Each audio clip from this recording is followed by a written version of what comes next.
The morning I found the bank envelope, I was standing in my mother's kitchen in bare feet, waiting for coffee to finish brewing. It was addressed to me. That part wasn't strange. What was strange was that it had already been opened. I set it on the counter, picked it up again. Read the first line twice before my brain accepted what my eyes were seeing. Notice of default. Outstanding balance, $187,400. I didn't scream. I didn't cry. I just stood there while the coffee maker beeped, and I thought, so this is what it feels like when the floor disappears under you. I want to tell you what led to that morning, because the envelope wasn't the beginning. It was just the moment I finally stopped pretending I didn't see what had been happening for years. My name is not important.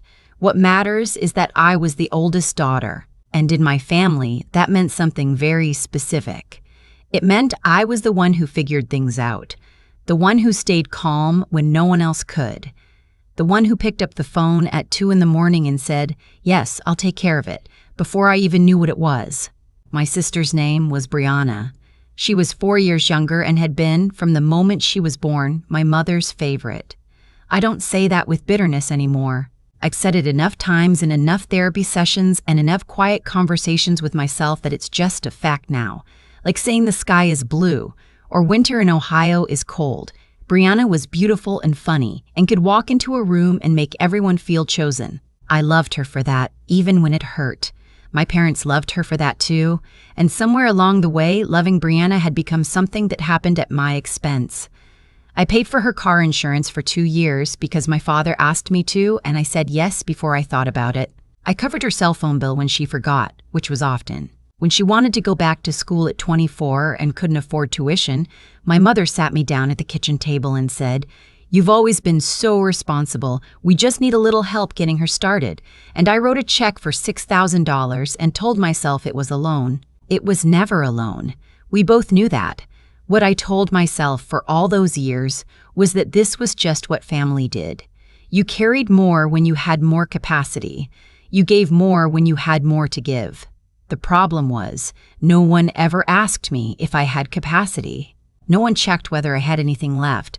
They just kept taking, and I kept pretending the well was full. My father had been managing a small property my grandmother left behind when she died.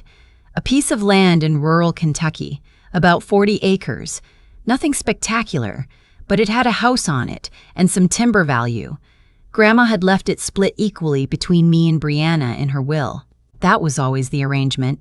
I'd seen the document. When I was 27, my father told me they wanted to refinance the property to free up some cash. He mentioned something about fixing the roof on the main house, maybe running some power lines. He said he needed both of our names on the paperwork as co-owners to move forward. I said fine, I trusted him. He was my father. I didn't read the loan documents. I signed where he pointed and handed the pen back. That was my mistake. I see that clearly now. The years between that signing and the morning of the envelope were ordinary in the way that slow damage always looks ordinary from the inside. I moved into my own apartment in Columbus.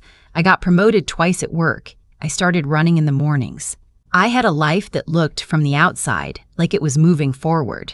My family's calls still came. My mother needed help with her car payment 1 month. My father needed someone to co-sign a line of credit for the family business, just temporarily. Brianna needed a deposit for her new apartment, and could I just cover it for now, just until she got her first paycheck from the new job? I said yes. I always said yes. Not because I was weak. I want to be careful about that. I said yes because I had been trained, from the time I was very small, to understand that saying no was the same as saying I didn't love them, that my value in this family was measured by what I was willing to give up. And then one March morning, 2 days after I'd driven down to see them for my mother's birthday, I found the envelope in my bag. Not in the mail. In my bag. Someone had put it there without telling me. Notice of default. Outstanding balance, $187,087. $400. The property loan. The one my father had handled. The one I had co-signed at 27 without reading. He had stopped making payments 14 months earlier. I sat down on my kitchen floor because my legs stopped working correctly, not dramatically. I just sat down, back against the cabinet, and looked at the number. My credit score had been excellent, past tense. I called my father first. He didn't answer. I called my mother. She answered on the second ring. And before I could say a single word, she said, "We were going to tell you." That sentence. We were going to tell you, as if there were a reasonable timeline. As if there were a version of this story where finding out 14 months late was acceptable. I asked her how long she had known. She paused too long before she answered. When she said a few months, I knew she was lying. I asked why no one told me. She said they didn't want to stress me out. She said I'd been doing so well. She said she knew I'd figure it out. I always figured things out. I asked where the loan money had gone. Another pause. Brianna's business, she said. Brianna had started an online boutique 2 years ago, and it hadn't taken off the way they'd hoped. They'd needed to keep it afloat. They needed to support her while she got on her feet. I said, with money borrowed against property that is half mine. My mother's voice shifted. She said, "You have a good job. You're stable. Brianna needed the help. We knew you'd understand." And there it was. We knew you'd understand. And been hearing versions of that sentence my entire life, and every time I had understood, every time I had adjusted and absorbed and made room, because that was what I did. That was what being the responsible one meant, apparently. It meant your needs were always negotiable. It meant your name on a document was a resource to be used. I told my mother I needed some time to think. She said, "Don't overreact." I hung up. Before I tell you what happened next, I want to ask you something. If you're listening to this right now, wherever you are, whatever time it is, have you ever been told not to overreact to something that was completely reasonable to react to something that was completely reasonable to react to? Leave me a comment, because I spent 20 minutes sitting on my kitchen floor that morning asking myself if I was overreacting, and I need you to know how long that took me. 20 minutes to remember that I was allowed to be upset about this. My father called back that evening. His tone was different from my mother's. Where she had been defensive, he was smooth. He explained, carefully and reasonably, that the property had value, the loan would be resolved. He had a plan to sell some timber and get current on the payments. He said it like he was describing a minor administrative inconvenience. I asked if my name was on any other accounts, any other loans, anything I didn't know about. He said no. He said of course not. He said of course not. He said he would never do that without asking me. I wrote down the time and date of that conversation. I don't know why, some instinct. I wrote it in the Notes app on my phone with one line underneath. He said no other accounts. I found out later there were 2 others. I hired an attorney named Patricia. I found her through a friend of a friend, a woman who had gone through something similar with her own family's estate. Patricia had short gray hair and a directness that I found immediately comforting. She didn't flinch when I told her the number. She just pulled out a yellow legal pad and said, "Start from the beginning." I told her everything. The loan I'd signed at 27, the phone call with my mother, the 2 additional accounts I'd discovered when I pulled my full credit report, a business line of credit taken out in my name 18 months earlier, and a second mortgage I had never heard of on a property I didn't know my father had purchased. Patricia looked at the documents I gathered. She was quiet for a long time. Then she said, "This is financial fraud." She said it plainly, not to be dramatic, just to make sure I understood what we were naming. I had known that somewhere underneath everything, but hearing it said out loud by someone else, by someone with a legal pad and 20 years of experience, made something shift in me. Some final piece of the story I had been telling myself cracked open and fell away. My family hadn't made mistakes. They hadn't been careless. They had made decisions. Specific, repeated, deliberate decisions. And they had made them using my name because they knew I would be slow to look. They knew I trusted them. They had counted on that trust the way you count on infrastructure, invisibly, without gratitude, right up until the moment it fails. I drove to my parents' house on a Saturday in April, not to confront. I had learned, by then, that confrontation with my family never produced what I needed. It just produced more management, more smoothing and reframing, and we knew you'd understand. I went to get the documents I needed. My grandmother's original will, the property deed. Anything with my name on it. My mother met me at the door. She looked tired. She hugged me like nothing was happening, like I was just stopping by for coffee, and I let her because I needed to stay calm. My father was at the kitchen table. Brianna was there too, which I hadn't expected. She was wearing a nice sweater, and she looked at me with the specific expression she'd worn my whole life when she knew I was upset about something that involved her. A kind of preemptive, defensive softness, like she was already preparing to be wrongly accused. My father started talking before I sat down. He said he talked to a guy he knew about the timber sale. He said the payments could be caught up by summer. He said everything was going to be fine. I said, I need the original property deed and grandmother's will. Silence. My mother said, why do you need those? I said, because they have my name on them, and I would like to have copies. My father said, you don't trust us, and I thought, there it is, the pivot. The moment where the conversation stops being about what happened and starts being about whether I am a good enough daughter to absorb it without asking questions.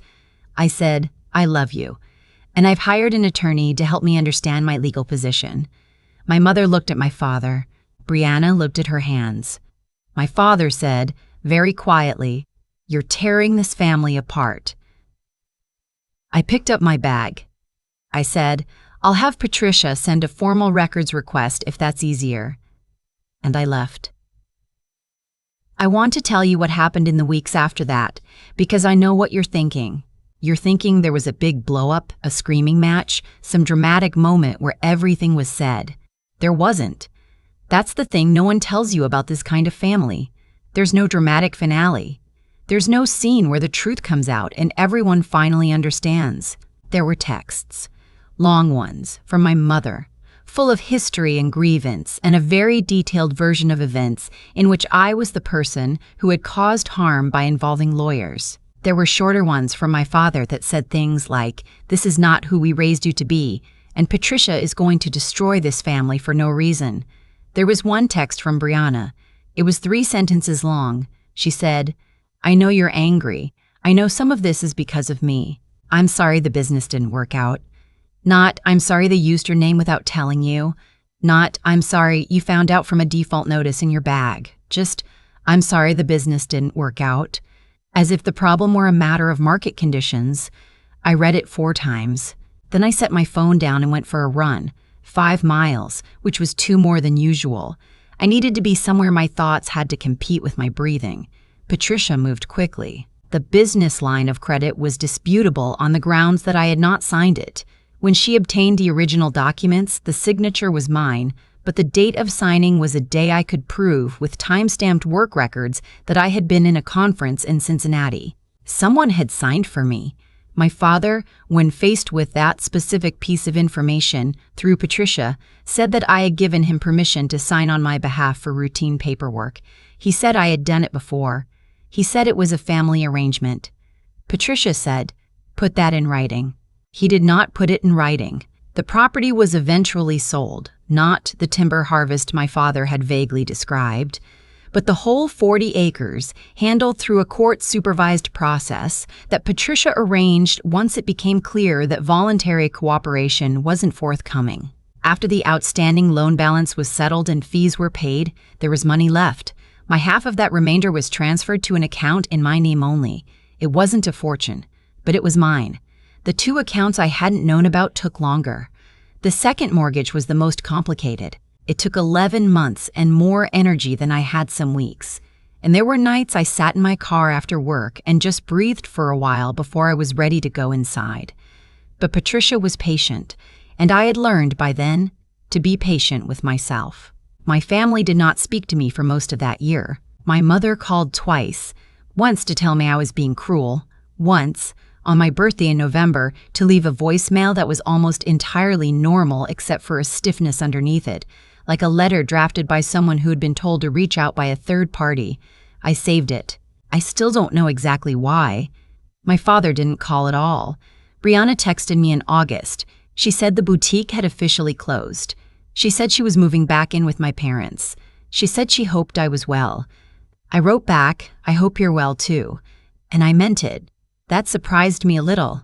I had expected to feel something sharper, but mostly I felt the way you feel after a long illness, hollow, tired, and quietly grateful to be standing. I want to tell you about the apartment. After everything was settled, I moved. Not far, still Columbus, different neighborhood. A third-floor unit with west-facing windows and a small balcony where I put 2 chairs and a very ambitious herb garden that mostly failed but partially succeeded.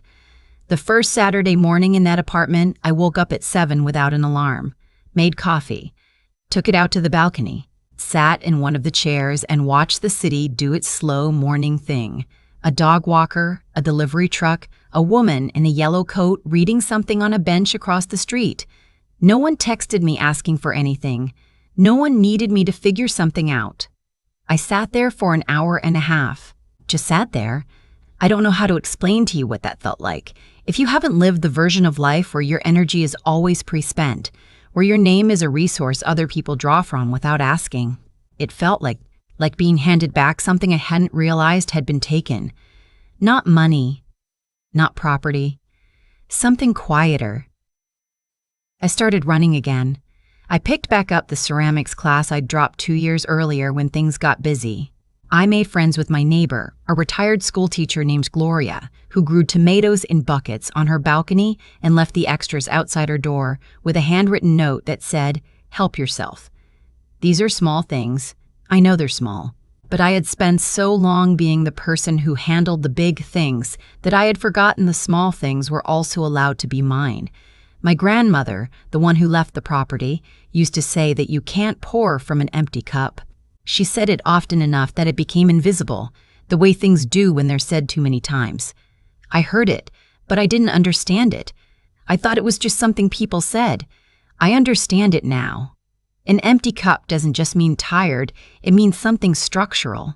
It means you have been operating in a state of depletion for so long that you've redefined empty as normal. You've made peace with having nothing left, because having nothing left is what's always been asked of you. Filling the cup back up is slow. It's not a single moment. It doesn't happen the day you hire a lawyer, or the day the court process concludes, or the day your father stops calling. It happens in small increments. A Saturday morning on a balcony, a ceramics class, a neighbor's tomatoes, 5 miles in the early morning when the streets are still quiet and the only thing required of you is to keep moving. I still think about my family. I want to be honest with you about that, because I think these stories sometimes end in a way that implies the people you loved simply stop mattering, and that hasn't been my experience. They still matter. The loss of them, the loss of the version of them I needed them to be, is something I carry. But I've learned the difference between carrying something and being buried by it. My mother sent a card at Christmas, a real card, handwritten, the kind you pick out at a drugstore. She said she missed me. She said she hoped I was taking care of myself. I read it standing at my mailbox in the cold. I stood there for a long time. Then I went upstairs, made tea, and sat with it for a while. I didn't call. I didn't text. I just sat with the fact that she missed me, and I missed her. And those two things could both be true without meaning I owed her an answer she hadn't earned yet. That's where I am now. Not healed exactly. Not closed off. Somewhere in the careful middle, learning to want good things for people who hurt me without letting that wanting cost me anything else. Patricia sent me a note after the final account was resolved. It said, "You handled this with more grace than most people manage. I hope you know that." I put it on my refrigerator. I look at it sometimes. I don't know if I had grace exactly. I think I just got very clear, eventually, on what I was willing to lose. And somewhere in that clarity, in the long, slow work of knowing what was mine and asking for it back, I found something I hadn't expected to find. Not victory. Not relief, exactly. Just myself. Quieter than before. A little more solid. Standing in a kitchen I chose, in a life I'm building one ordinary morning at a time. That's enough. For now, that's more than enough.